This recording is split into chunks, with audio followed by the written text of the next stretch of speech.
Hi, Melay. Ako naman ang sunod. Ah, yes, yes, si Kumagko yan, si Kumagko. Ever since, sa day one ko sa yun, sa aking pag-artista, andyan talaga sa support siya sa akin. Yes, and I was also there during your wedding.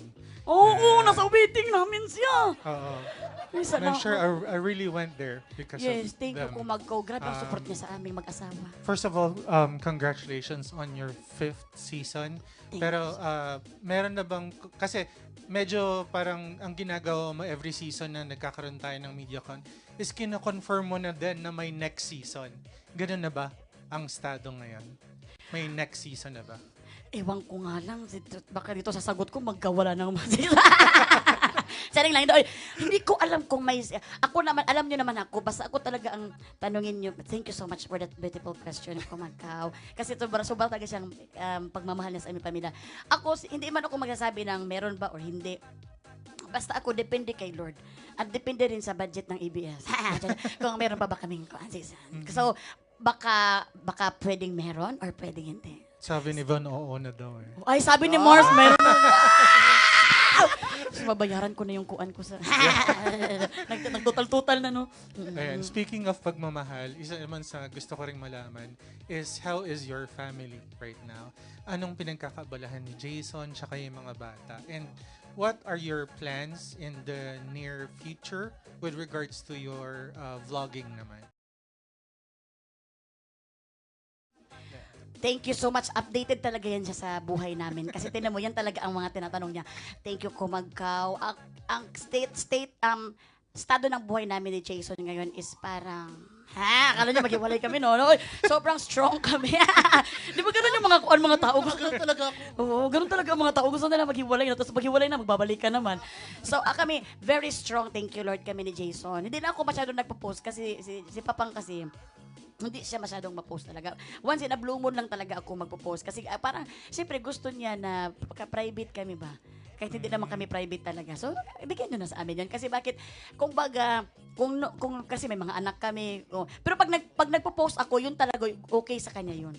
Pina-approve ko kasi siya. Ang pinagkakaabalahan ni Papa ngayon, meron siyang mga a char-char with the business niya na mga char-char.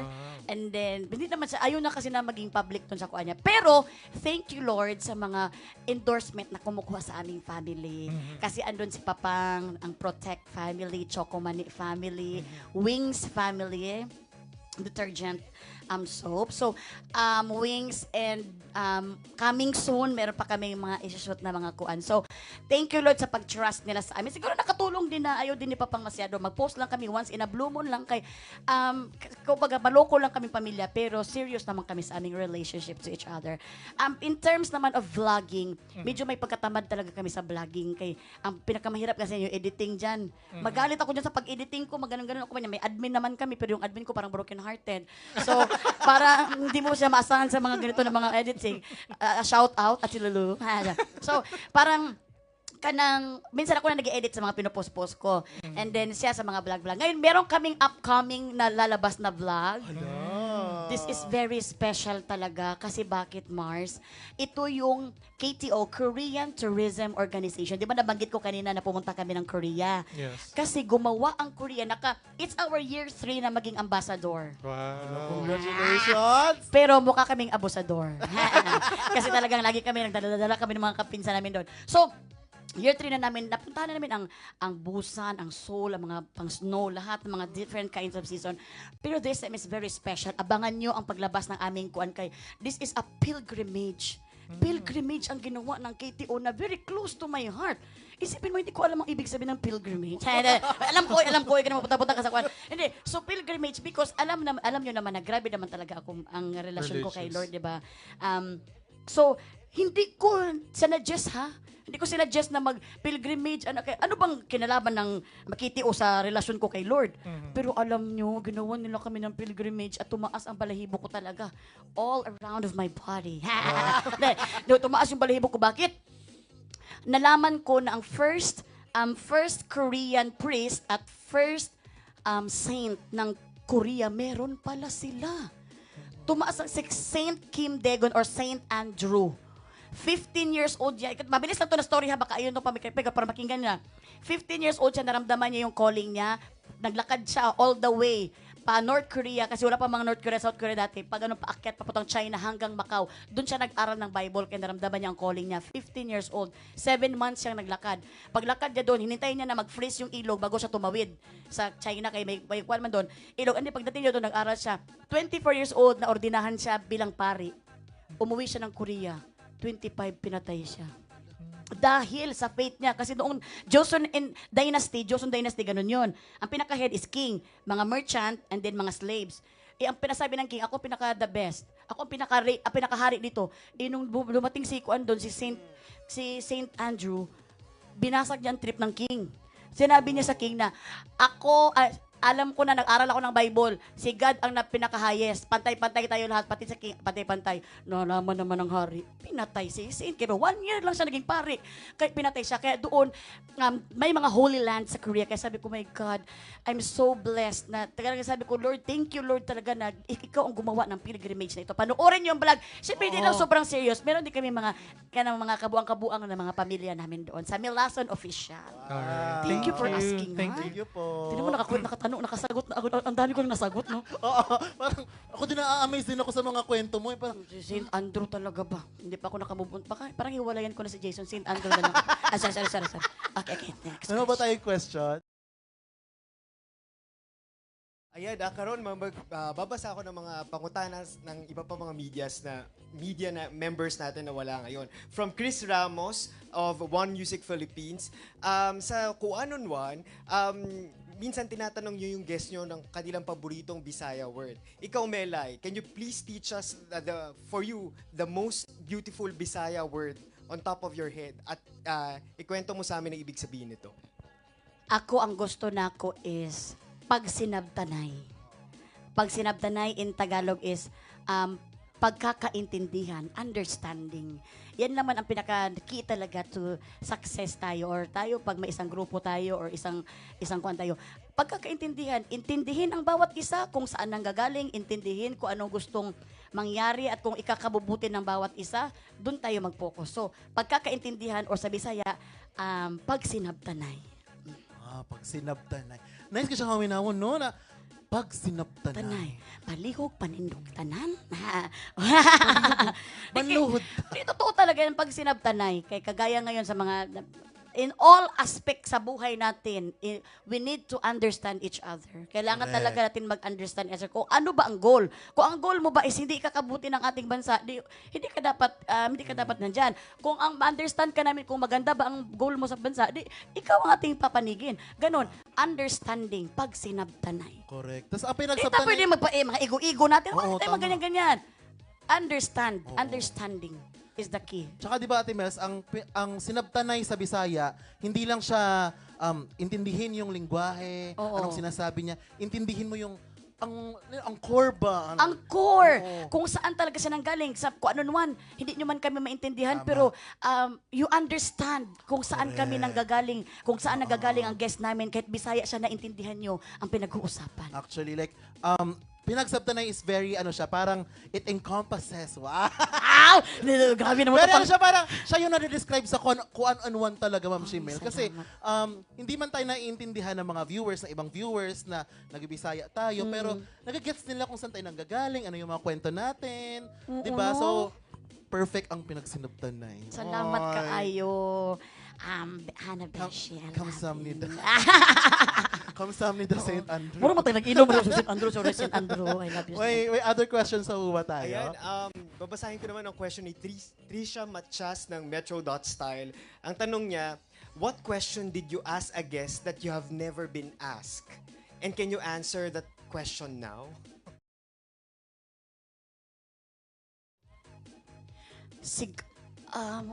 Hindi ko naintindihan. Hindi, siguro, ano daw ang question na hindi ko pa natanong? Siguro, kapalit-palit ba ako? Lisa Subirano. Hindi, ako ang question na hindi ko pa natanong siguro is, maganda ba ako? So, hindi ko na inalam ang sagot. Kasi baka masampal ako sa katotohanan. Anyway, ang hindi ko pa natanong, ako naman talaga, hindi naman ako mahilig magtanong about sa personal life talaga. Lalo na pag yung about sobrang kuan na life, yung kunwari gusto mong ayaw mo pag-usapan, hindi ako mahilig magtanong sa ganyan because I respect your privacy. Kaya nakamove on ka na dyan, bubungkalin pa natin. So, yun ang mga hindi ko natanong, yung mga delikado na kuan. Kung sino ang pumatay kay Magellan. Yan. Ang second question niya, what has been the most inspiring story you've heard from a guest that has stayed with you until today? Pinaka-inspiring. Ako until today, siguro 4 p.m. na lang to, pero mamaya hindi ko na siya. Hindi, until today, syempre hindi talaga ako makaka-move on talaga sa faith ni Maymay. Maymay Entrata sa kanyang faith niya kay Lord. Nakita ko kung gaano siya ka-strong. Nasa stage na kasi ako, tayo naman, mga edad natin na, yung alam mo yung mga parents natin, sobrang time tayo sa mga work natin, pero yung mga parents ito, tumatanda na baya. So, nasa era na ako na natatakot kung anong mangyari sa parents ko. Kahit naman talaga nagkaroon kami ng bugbugan time ng papa ko. Pero talagang, ang respect ko at pagmamahal ko sa kanya. Kasi may prostate cancer kasi ang papa ko eh. So, ang kuan ko sa kanya is, nung nakita ko kay Maymay, kung paano niya kinaya yung pagkamatay ng mama niya, dun sa colon cancer, parang nabigyan ako ng parang, alam mo yung pag-asa, na kung ano mang mangyari sa parents ko, I have to surrender it to God. Kasi siya ang gumawa at siya din ang kukuha. So, hanggang ngayon, hindi ko talaga siya makakalimutan at nakita ko yung courage na pinakita ni Maymay, na tapang kung paano niya hinarap yung pagkawala ng kanyang mama. Kaya, Maymay, please all say. Maymay, saludo ako sa'yo. I love you, Maymay. Yung faith niya. Yes. Grabe ang faith niya, Maymay. Amazing.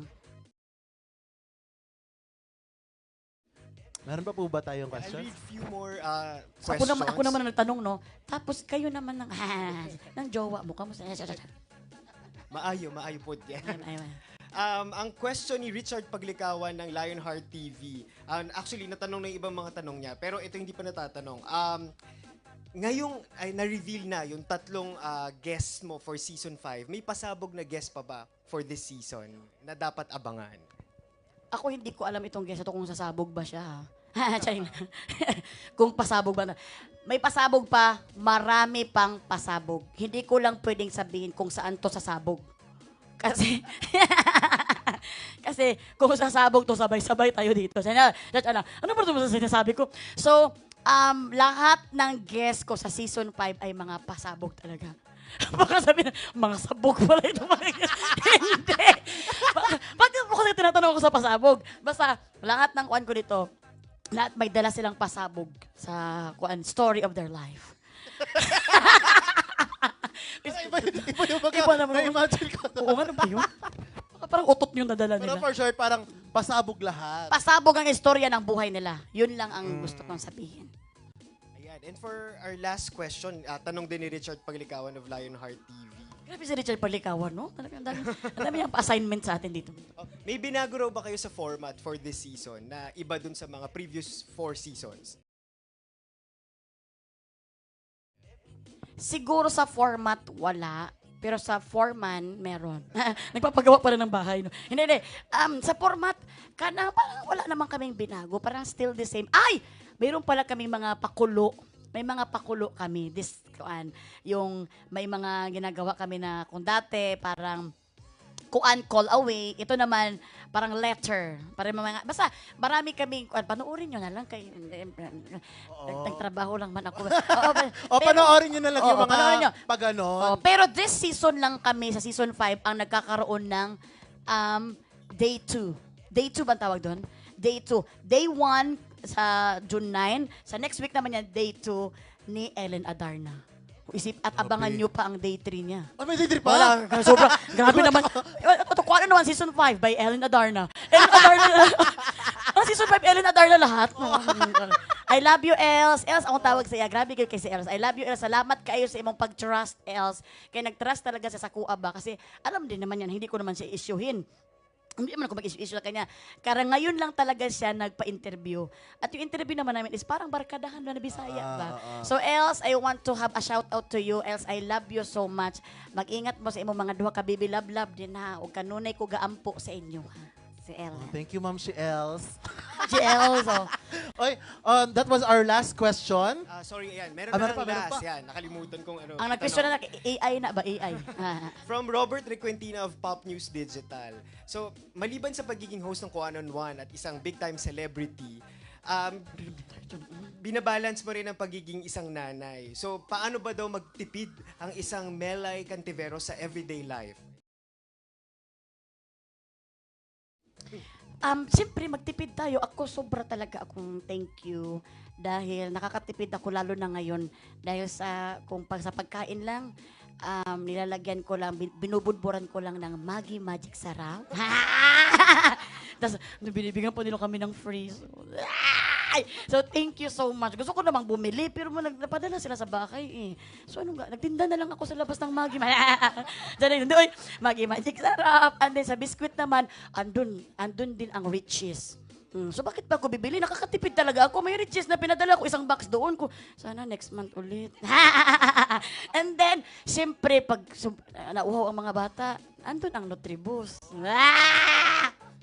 Tapos pagtingin ko, huy, ang mga lamok, ang dami! Nilaban ko by Wings. Wings. So, thank you so much. At siyempre, hindi naman pwede na hindi kami maglinis. Kailangan malinis para ma-away kami sa 99.9 germs. So, protect. Protect na sa So, sa akin lang, nakulo-kulo ko. Pero hindi, totoo talaga yan. Nakaminus talaga ako. Totoo pala yan, no? Pag nakaminus ka talaga sa gasto. Pero siyempre, we share naman the blessing na binigay. Pag may mga outreach program, nakashare din kami ng mga blessing through sa aming mga products. So, wag din kayong mag-alala kaya isisiran din niya kayo ngayon. Pwede bigyan nyo rin ako ng... So, sa totoo lang, sa tipid-tipid talaga is, siyempre nasa lifestyle. At the end of the day, kahit tipirin mo man ang mga anak mo sa pagkain, di pa rin maganda yon. Kung anong deserve nila na pagkain, ibigay mo. Minsan sa pagtitipid ng pagkain, doon ka pa makakakuha. Kasi ito lang kainin natin, tapos nag-crave ka. Pag bili mo ng crave mo, nasayang na yung niluto nyo. So, kung ano talaga yung gusto nyong kainin nyo talaga para hindi masayang yung kaya wala kang gana doon sa niluto nyo eh. So, kuan talaga, mas mabuti pa kumain na kayo ng holiday. Hindi. So, hindi pagdating sa pagkain talaga. Yung lifestyle nyo, baguhin nyo. Huwag naman ganyan, puro restaurant, puro mga ganon. O pag makasweldo, bigyan nyo ng kuwan din ng sarili nyo. Pero kami talaga sa bahay, kung mamalengke kami, kung ano yung pwedeng andyan pa, gamitin pa. Kasi hindi kasi ako pro sa yung grocery talaga ng grocery. Kasi pag grocery ka na isang botas, hindi makain yung iba, sayang, kuwan pa ng expiration. So doon ako sa yung, kung anong kailangan bilhin. Kasi para, doon ako para makatipid. Correct. Actually, Ma'am Shimes, like, pinapanood ko yung mga vlog mo, mga ganyan. Sa pamilya mo ba, kahit big time na kayo, ganyan, may mga aoy-aoy na. Ano pa rin kayo, pagpapalaki mo sa mga anak mo, parang humble family pa rin ba? Salamat. Tinuod, promise. Like, kung paano pinapalaki yung, kunyari, yung mga auntie ko sa Mindanao, parang ganun pa rin. Nakikita ko sa mga vlog mo. Very Bisaya ba? Very Bisaya. Salamat kayo mo. Siyempre, ganun talagang ating ko. Pero, very Bisaya at heart, yun. Di ba? Bisaya talaga ang mga technique natin sa mga anak Correct. na. That was our last question, right? So, Ma'am Shimes, ang ako lang maingon sa imuha, like, sana, ang kuan ano man maabot naman ni og season 100. Bahalag, pila na ni ka seasons, kay daghan pag mga Bisaya nga moabot, up and coming, unta ma-interview ni mo tanan Bisaya, nga inspiration sa mga kabataan sa makita sa TV. And I'm very happy, proud ko nga ikaw gyud ang representation sa Bisaya namo. Uy, salamat. Oo, ka ikaw gyud ang perfect. Ako, ayaw pa yan ba kay maulaw ko, pero Ay, sige, salamat sige, sige. ka ayaw Hanabishi, kay ikaw ang nag-host mo akaron. Palakpakan nato si Hanabishi sa kuan Thank you, please lang. thank Let's you, clap thank you. our hands to Hanabishi kay isabi ni sa pinakamaayaw kay nato nga kanang mga kuan jud mga drug queen good. O sa pwede nga drugs ang kuan. So the best kay nga mga drug queen si ato ang Hanabishi og very successful nga mga drug queen nato diri sa Pilipinas. Very proud gud kay mi kay Bisaya siya. So Oo, palakpakan nato. thank you. Hanabishi! Hindi na tungkol sa akin. Palakpakan natin si Kuan Melay and Kuan on One Season 5! Kaayo sa inyo. Thank you, kaayo. Ayan. Thank you so much to our friends from the media for your questions. And of course, thank you, Ma'am Shimels, kay sa imong pag-share sa amo sa imong talent, sa imong presence for Kuan on One Season 5. Ako ang magpasalamat yun sa inyo ha. Walang sawang pasasalamat sa inyo dahil grabe talaga kayo magsuporta since season 1 until now season 5. At syempre, first of all, I want to thank the media na nagsuporta talaga dito. Sobrang thank you din. Nag-aksaya kayo ng time kahit marami pang dapat na i-video doon sa mga senado pero andito kayo talaga. Binigyan niyo ako ng chance. Andito lang kayo sa ano to ka ng parang barangay o sa purok lang. Salamat talaga sa inyo. And second, thank you sa buong team ng Kuan on One, Sir Mike, Ma'am Frances, Prex, lahat, Mars Von, Sir, lahat na nandito, ang boss namin sa Kuan on One. Hi, Sir. Ayan, thank you so much for trusting me again in this kind of Kuan. Hindi na masabi. This kind of kuan ba ka ng presentation na umabot kami sa season 5. And thank you din sa mga media, sa mga audioman, sa atin, sa mga nandito, sa mga balita-balita nandito. Thank you so much talaga sa inyo. Sa nagluto din ha, salamat maring kuan. Salamat talaga sa pagluto, nakalibre tayo ng kain dito ngayon. And thank you sa effort nyo. Wala talaga. Pagpasensyahan nyo na ng sa this season 5 is kuan lang ka ng from our team, from my family din. Meron lang kaming kaunting mga char-char lang din from Maggie, from my endorser na para din na deserve nyo din na mga medias? Mga media cons. Kasi mga media sila, so marami sila medyas. So thank you so much kaayo sa inyo. Wala talaga akong hanggang pasalamat at pagpadadasal ko sa inyo ang protection ninyo kung saan man kayo maghatid ng mga balita. Okay? Yes. Oy, again, so Ma'am Shimels, gusto niyo picture si Ma'am Shimels na siya na mag-isa sa stage. Picture ka muna, Ma'am Shimels, para Uy, thank very you kaayo. on One Season 5 kaayo. Siyempre, thank you talaga sa mga boss natin. Thank you so much once again to Melay Cantiveros, Francisco, and of course to our friends from the media for joining us this afternoon. We hope for you to continue supporting Kuan on One Season 5. And once again, this is Hanabeshi. Thank you so much. Have a wonderful day and see you all soon.